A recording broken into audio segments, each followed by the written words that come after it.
السلام عليكم خواتاتي الغاليات، كيف دايرين؟ اموركم هانيه؟ كنتمنىكم تكونوا في احسن الصحه والهنا.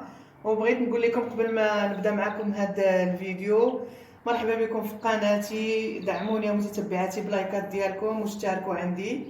واليوم جبت لكم واحد جوج خلطات الخاصه بالجسم ببقايا القهوه. متتبعاتي ها هما، وهاد الخلطات ساهلين. كما كتعرفوا ففوائد بقايا القهوه او تفلت القهوه مفيده للشعر والجسم والوجه. فهو متتبعاتي مقشر فعال البشره، كيخلصها من الخلايا الميته وكيمنحها واحد الملمس ناعم. هاد تفلت القهوه زوين زوين بزاف للجسم كذلك، والجسم ديالنا كامل والبشره.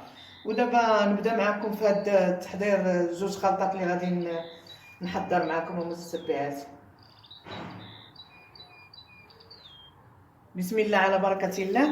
نبدا معكم متتبعاتي في الوصفه الاولى. كما قلت لكم وصفه سهله. ها هو متتبعاتي، هنا فيما كنعصر القهوه كيشيط ليا هاد البقايا ديالها. ها هو ما كنرميهاش متتبعاتي لان كنستافد منها بزاف. كما قلت لكم مفيده للجسم والوجه والشعر. ما تبقاوش ترميوها خواتاتي، راه رائعه، عنده فوائد جماليه. صافي الوصفه الاولى سهله. هذه متتبعاتي نستعملوها في الحمام قبل الحكام. غنضيف عليها الصابون البلدي تقريبا معلقه. صافي وصفه سهله او خلطه. صافي نبدا نحرك مزيان الصابون البلدي مع بقايا القهوه.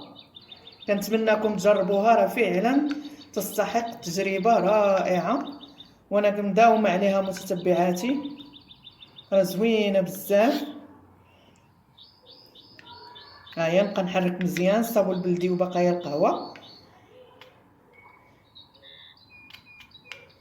راه هاد الخلطه كتخلصنا من جميع الاوساخ اللي في الجلد وكذلك التصبغات اللي في الجلد. رائعه رائعه.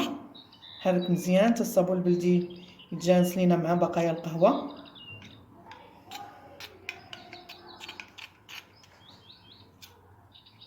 صافي نحضروها قبل ما نمشيو للحمام متتبعاتي بشي ساعه او نصف ساعه هكاك. وديروها في واحد، ها هو عندي واجد، ديروها في واحد القرعه ديال الزاج. صافي وديوها معكم للحمام او الدوش ديالكم ديال الدار، وتبلوا الجسم ديالكم بالمدافي حتى يتفتحوا المسام. وطبقوا هاد الخلطه كامله للجسم ديالكم وخليوها مده 20 دقيقه.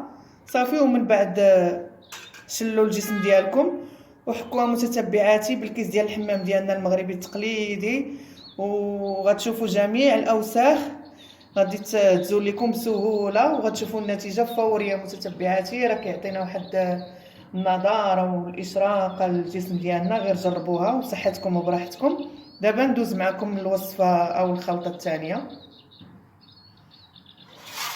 هنا كذلك عندي بقايا القهوه متتبعاتي، ها هي. كما قلت لكم انا راه كنحتفظ بهم، ما كنرميهاش لان كنديرها حتى للشعر ديالي.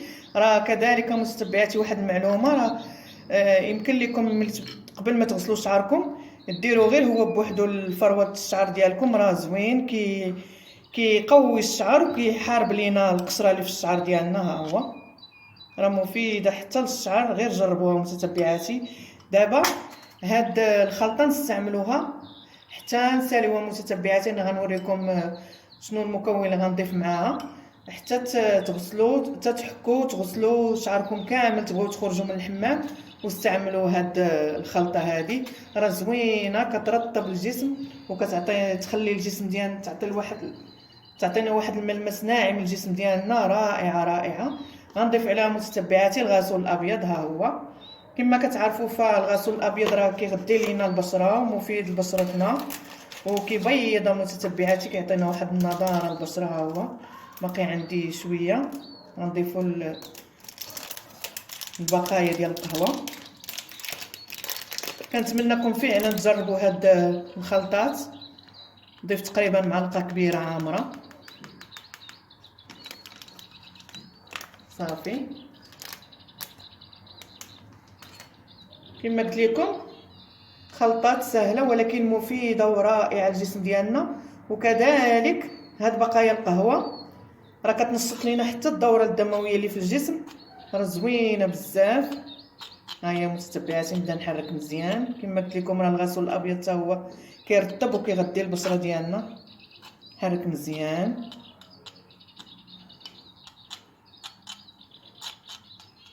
كنتمنىكم فعلا تجربوها ودعموني يا متتبعاتي بلايكات ديالكم واشتراك. ها هو عندي واجد صافي. كما قلت لكم نستعملوها حتى نحكو ونغسلوا شعرنا صافي، نساليو كلشي في مره. هذا نستعملوا الخلطه للجسم ديالنا كامل حتى هي. خليوها مده 20 دقيقه وبصحتكم براحتكم. تسناوني ان شاء الله في وصفات اخرى، وبسلامه عليكم متتبعاتي الغاليات.